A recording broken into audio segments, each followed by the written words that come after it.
Hello mga kabibig! Welcome back sa ating bagong YouTube channel. Ito ang pinakamaingay ng YouTuber sa lahat ng YouTube. Ako si Kabibig, maglabak-labak na tayo with evidence. Nako mga kabibig, eto na naman tayo sa ating story time.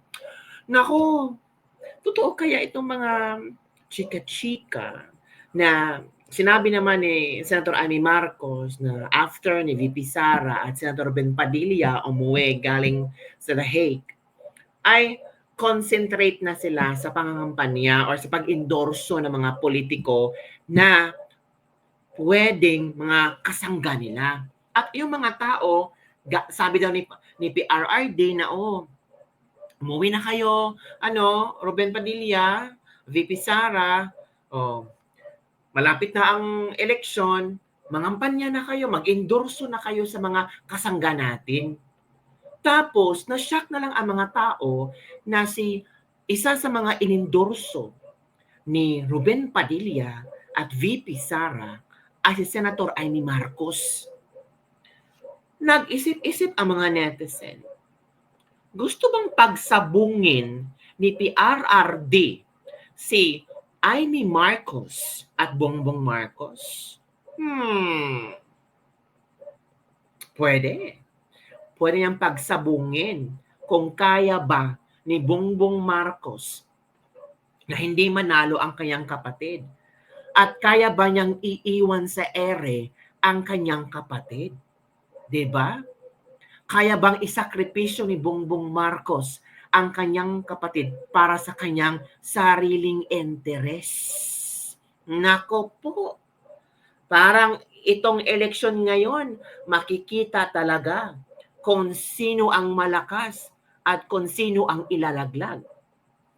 Sabi ng ilang, playing safe ang mga Duterte kasi mas kinampihan ng mga Duterte si Amy Marcos. So ano kaya ang maging reaction ni VVM?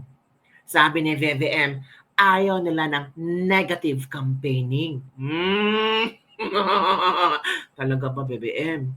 Ayaw mo ng negative campaigning pero ikaw ang nanguna na mga suka itong mga pinipilaban. Pero sabi ni BBM, hindi ko naman sinabi sila yung mga suka. The way you talk. The way people interpret it. Ay, ito pala mga kapipig. Ang chika. Hindi na nagkibuan. Walang klarong komunikasyon or walang komunikasyon or nag-away sina BBM at Amy Marcos. Dahil si Amy Marcos, di ba nag-Senate hearing tungkol kay Duterte, tungkol sa pag-kidnap nila kay Duterte. Ayaw daw ni BBM yun. Nagalit si BBM. Kaya hindi nagkibuan, no communication ang magkapatid. How much more ngayon na inendorso ni VP Sara si Amy Marcos? Mas tumaas ang level ng blood hypertension ni BBM. Diba? Uy, in fairness ang galing na strategiya ni PRRD. Diba? Talagang binodolo niyo ang anak ko, edi bobodolin ko kayo. Gigisahin ko kayo sa iyong sariling mantika. Ay, gets nyo ba ang point ko? Gets nyo ba ang mga point ng mga ilang netizen? Diba? Kasi depende na sa mga DDS Nasabi na noon ni VP Sara, never again. No more Marcos tandem si VP Sara. Pero biglang nag-shift to 360 degrees after ni VP Sara umuwi at nagkaroon ng maraming time makausap si Pangulong Duterte. Maraming time na kung saan nagbanding sila, napag-usapan nila, yun to mga strategiya. 'Di ba, mga kabibig, kung paano baka tinuruan ni PRRD si Sara na you have to dance with the people that surrounds you and you have to trust yourself talaga. 'Di ba? Nako. Kaya nga kabibig, ito yung si Amy Marcos ngayon ay ano daw, sabi, may mensahe si Amy Marcos kay VVM. Ito share ko sa inyo. 'Di ba? Ang galing ng strategiya ni PRRD kung strategiya niya to. Ito na. Go. Sana wag masamain. Alam ko nagtampo dahil doon sa hearing. Pero kung dapat ba talaga magtampo si BBM? Dapat sana sinuportahan niya ang kanyang kapatid, 'di ba? Kasi kung as presidente ka, tapos nakita mo medyo simplang yung paghatid natin kay BBM sa The Hague, eh dapat suportahan mo ang kapatid mo. Eh para yatang umaayon ka. Tutuusin yung unang hearing, hindi ko naman akalain na yun ang sasagutin nila. Malay ko ba kung anong sasagutin? Kaya nga ako nagtatanong tulad ng sambayanan, hindi ko alam ang sagot. At ang dai-dai nila, padagdag sila ng padagdag, akala ko naman handang-handa. E nung nag-iba-iba na yung sagot nila at waring nagkanalan sila, abay hindi ko nasagot yun, hindi ko na pananagutan yun. Ang akin lamang abutin ang katotohanan at iwaksi ang lahat ng hindi tama, labag sa batas, labag sa batas pati ng Diyos dahil sa pang-aapi sa matatanda at may sakit. Tayong magagawa, talagang marami ng tuloy-tuloy na kamalian. Hindi ko maintindihan kung sino talaga ang nag-a-advise. Hala, so marami kang nakita na maling desisyon ng iyong kapatid. Nako po. Nung bata pa ako, maliit pa ako, hindi naman maliit, pero teenager pa ako, sinabi ko na talaga, Malacanang is a snake pit. Nung panahon ng tatay ko yun, kasi kung ano-ano ang, kung sino-sino lumalapit, kanya-kanyang agenda, ngayon, ang nangyayari talaga nakakatakot. Kaya sana pinagdadasal ko lagi ang aking kapatid na mabalik sa tamang landas dahil hindi na... Paano siya babalik sa tamang landas kung hindi mo siya kinakausap o hindi kayo nag-uusap? Through prayers na lang, yung nakapalibot sa kanya, mga iiba ang mga aura. Oo nga, di ba? Kawawa naman din si BBM, pero maling tao ang kinausap. Dapat sana, ginawa niyang advisor itong kapatid niya, di ba? Or si Pangulong Duterte, sana ginawa yung advisor.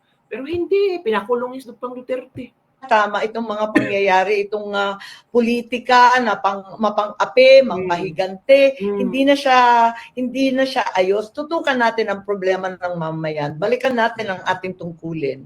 Sadly, marami nang nakapaligid at hinaharang talaga ang pag-uusap-usap namin. Malungkot ako dito talaga, hindi ko pinagmamalaki itong mga pangyayari at sa akin. So hindi siya proud sa kanyang kapatid. Hindi siya proud sa walang achievement ang kanyang kapatid. Hindi siya proud sa ano ang nangyari sa Pilipinas. So hindi siya proud, mga kabibig. So inamin niya ni Amy Marcos na it's a failure BBM administration ba? O eto ha.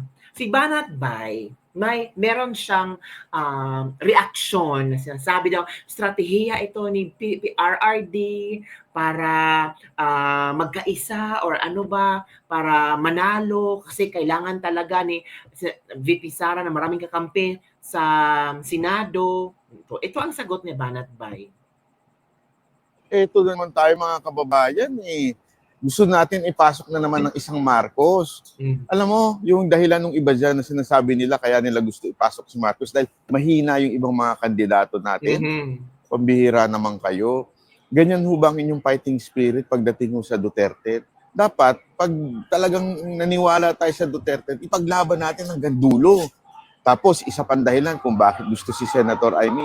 Kesyo daw, baka may kasunduan sila na hindi na i-impeach si VP Sara Duterte. Ibig sabihin, boto, pabor kay VP Sara Duterte. Pambihira kayo. Ganyan din naman ang pangako ni BBM noon Tama, diba? Na hindi ibibigay si Pangulong Duterte sa ICC. Ano nangyari? Uy, tama si Banat Bay.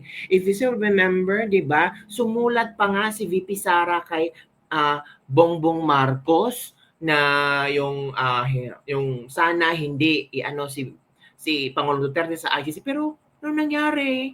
Di ba? Napako. Pambihira. So nabudol na kayo noon, mabubudol na naman kayo ngayon. Anong pinagkaiba? Natuto kayo sa lesson? Hindi. Mga kababayan, no to Amy. Ito na naman tayo. Yun ha, sabi ni Banat Bay, no to Amy. Di ba? O ito pang another one. Ito pa. Sabi daw na strategiya daw. Ito. Itong komento ni Banat Bay. Madaming komento si Banat Bay na swak na swak naman. punto por punto at hindi plastikan si Banatbay ha. Ito na. Naku po, putang ina, dumadami na naman political analyst. Mantakin mo, strategy daw. Eto na naman tayong mga nagmamagaling eh. Hindi ba pwedeng personal? Lagi Pwede. na lang strategy, may pa-chess-chess pa tayong nalalaman. Bakit pagka mga hindi na natin may paliwanag na bagay pagdating sa mga Duterte, lagi na lang strategy. Hindi ba pwedeng personal lang na choice ni VP Sara Duterte yung pagkampanya kay Senator Amy Marcos? Huwag naman po kagad tayo magbigay ng konklusyon na strategy ito. Medyo yung strategy natin medyo nakakairita na eh. Di ba? Huwag naman ganun. Basta yun ay personal niyang pangangampanya. Nasa sayo na yan kung iboboto mo o hindi. Huwag na tayong maraming sinasabi pang chess, strategy. Di ba? Mga kababayan, mag-isip naman po tayo. Hindi dahil sa strategy natin kaya iboboto ito si Senator Amy. Iboto natin yung tao kung siya'y karapat dapat na maging senador. Kasi kung strategy lang, anak ng wewe, ang tagal na hong sinasabi niyang strategy na yan. Eh bakit kahit kailan hindi niya sinisi si Marcos sa mga katarantaduhan nangyari sa bayan natin? Bakit di niya sinisisi yung kapatid niya? Lagi na lang siya naghahanap ng ibang masisisi. Di ba? Mag-isip naman po tayo. Wag masyado tayo magpadala sa emosyon. Naku po, Yun po, yun ang mga iilang punto ni Banatbay na kung iisipin mo, may point naman si Banatbay sa mga sinasabi niya, di ba mga kabibig? Masakit sa katotohanan, pero on point si Banatbay, di ba? Kaya nga sabi ng ilan niya, tama si Banatbay, focus lang tayo sa Duterte.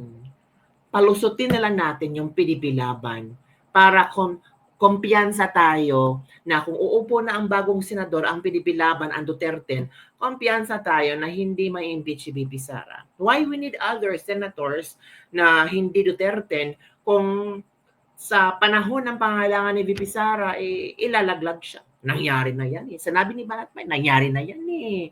Noong pinakuan si VP Sara ni BBBM, pero ganun pa rin nangyari. Diba? Si Pangulong Duterte nandun na rin sa ano.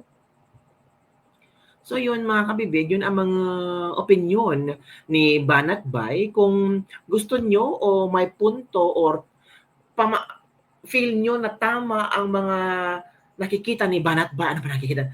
Ang punto ni Banatbay, kayo na ang humusga. Binigyan ko kayo ng mga mga different points dito ha, yung gusto na pabigyan natin ng chance si Amy kasi si Amy Marcos iba kumpara kay BBM. Si Amy Marcos tumatana ng utang na loob. Si Amy Marcos ay para sa Pilipino. Baka ito ang nakita ni VP Sara kay Amy Marcos na iba siya ni BBM. Sabi nila, si Amy Marcos matalino kumpara kay BBM. 'Di ba? Pero mas wae si Lisa, 'di ba? Kaya ano naman kay Banatbay naman is enough na. Enough is enough. Nabudol na. Huwag na magpabudol ulit, 'di ba? So ano ang iyong opinion tungkol dito mga kabibig? Ano ang iyong reaction? Saang naguguluhan ang mga tao ngayon eh, 'di ba? Sabi nga ng iba, kung sana hindi inendorso ni VP Sara si Amy Marcos, sana hindi nagugulo ng mga tao ngayon, lalo na ng mga Duterte supporters. Pero yung ibang Duterte supporters, no, bumoto talaga sa PDP Laban, Duterte. Pero isinali nila si Amy Marcos na pang 11, tapos si Camille Villar na pang 12. Yung iba. Pero kay Pulong, parang si Hunasan yata, ang gusto niyang pang 11. I don't know kasi magkaiba yung kapatid. Magkaiba yung gusto ng suportahan. Si VP Sara, kay Senator Amy Marcos at Camille Villar. Kay Pulong naman ba, if I still remember, gusto niyang pabutuhan si Hunasan. At meron pang isa, I forgot the name. Meron pang isang senador na talagang gusto niyang pabutuhan ng mga DDS. So, depende na talaga sa inyo sa atin. Basta huwag kalimutan Duterte, mga kapipi. Duterte ipapasok natin sa Senado. Yun lang po ang ating Ladies Lebak-Lebak for the day. Ano ang iyong komento? Ano ang iyong opinion, mga kabibig? Sang-ayon ba kayo sa point of view ni Banatbay? Totoo nga ba ang pinagsasabong ni Pangulong Duterte sina BBM at Amy Marcos? Ito ba'y strategiya ni PRRD para mas sure na hindi ma-impeach ang kanyang anak na si VP Sara? Ano sa palagay niyo, kabibig? Don't forget to like, subscribe, and share this video para sa mga latest trending news na ating pag-usap-usapan. Bye everyone! See you next time!